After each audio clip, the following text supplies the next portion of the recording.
India, of course, views China as a fellow Asian country, a very important neighbor, and also as a kind of a civilizational state, with a very long, continuous, and very rich history, which is quite similar to India as well. I mean, we also have a very long civilizational history.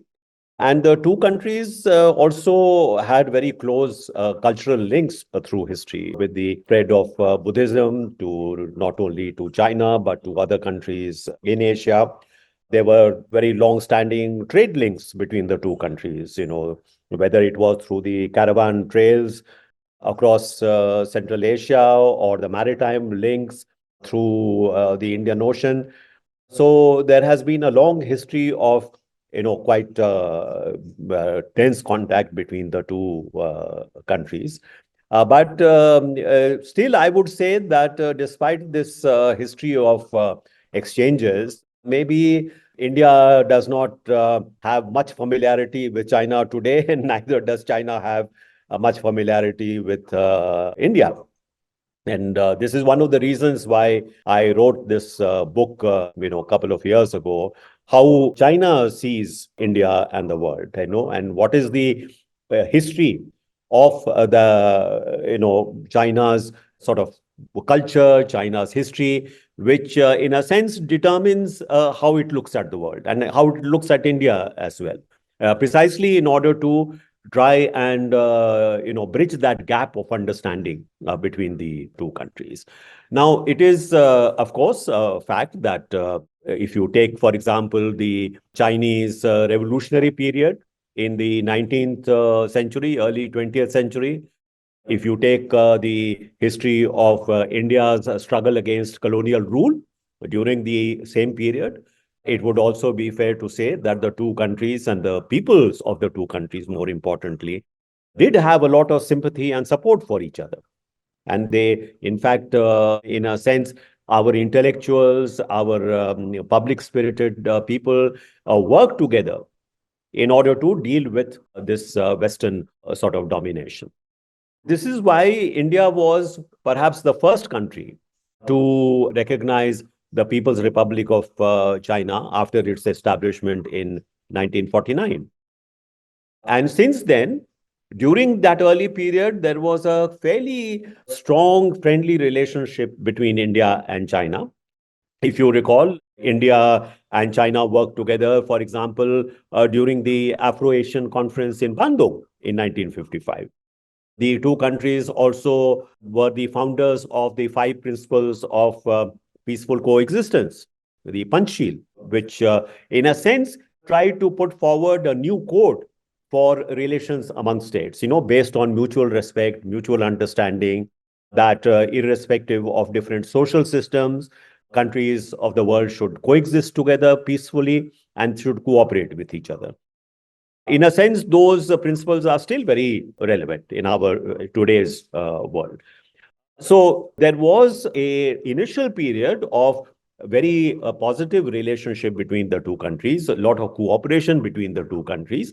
But as you know, as a result of the unfortunate conflict which broke out in 1967 over differences over the India-China border, the relations, in a sense, went into a kind of a deep freeze. Two countries, once again, in a sense, diverged from one another. But again, in the 1980s, both countries tried to make an effort to try and bring their relationship back on a more normal and on a more even keel. In this respect, the role played by Deng Xiaoping was very important because he put forward the idea that even though India and China must continue to try and resolve the issue relating to the border, they should try and develop their relations in other fields, whether it is trade and economic relations, whether it is cultural relations, to see whether there are opportunities for the two countries to cooperate together on the international scale, in international organizations.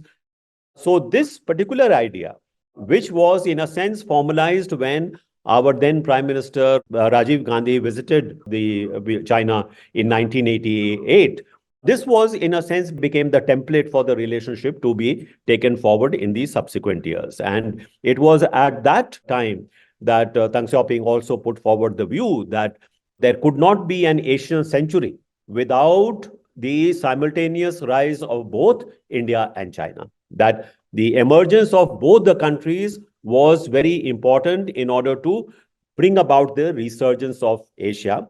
So since then, the relationship developed on the principle which, in China you call Ta Thong Xiao Yi. That is, try to work together on important issues and reserve differences on smaller issues. So that is the spirit in which the relationship was taken forward.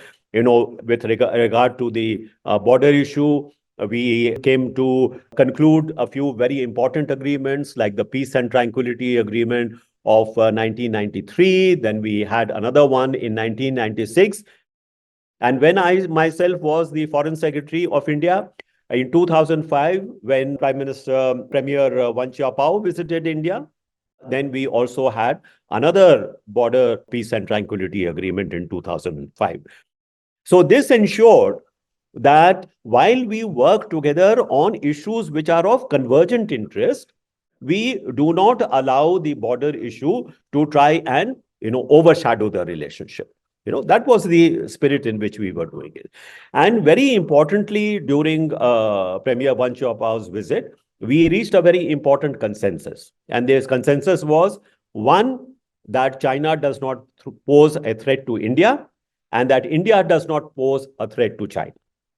Secondly, that in Asia and the world, there is enough space both for a strong and developed India as well as a strong and developed China. That there was no contradiction in the simultaneous emergence of those two countries. Thirdly, very important, that a developing India was an economic opportunity for China. And similarly, a expanding Chinese economy was a very important economic and commercial opportunity for India.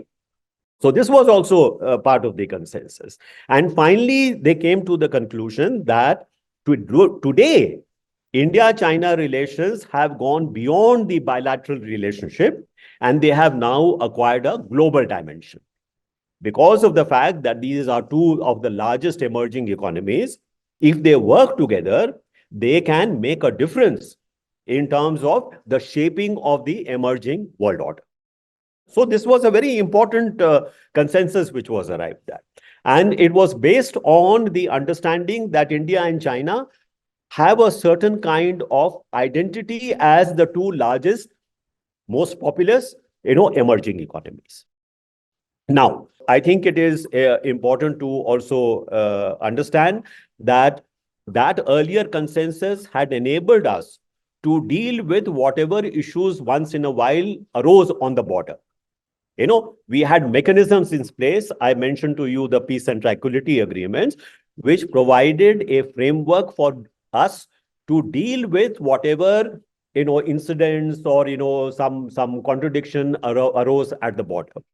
This particular kind of a context or a framework did not actually work in 2022 when we had the latest, rather serious incident at the border in the eastern part of Ladakh. And although it is encouraging that we have managed to continue our bilateral consultations, our bilateral negotiations, several rounds have been held to try and resolve this issue. Some of the issues have been resolved, but there are other issues which still remain to be resolved. So this is where we are at the moment.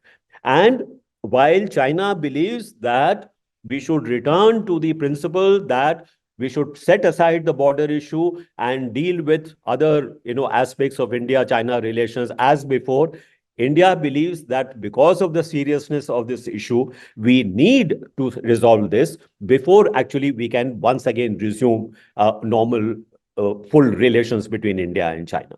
So this is where we are at the moment. We have not yet been able to achieve some kind of a common understanding as to how we take India-China relations forward in what is today a very new and difficult kind of international arena.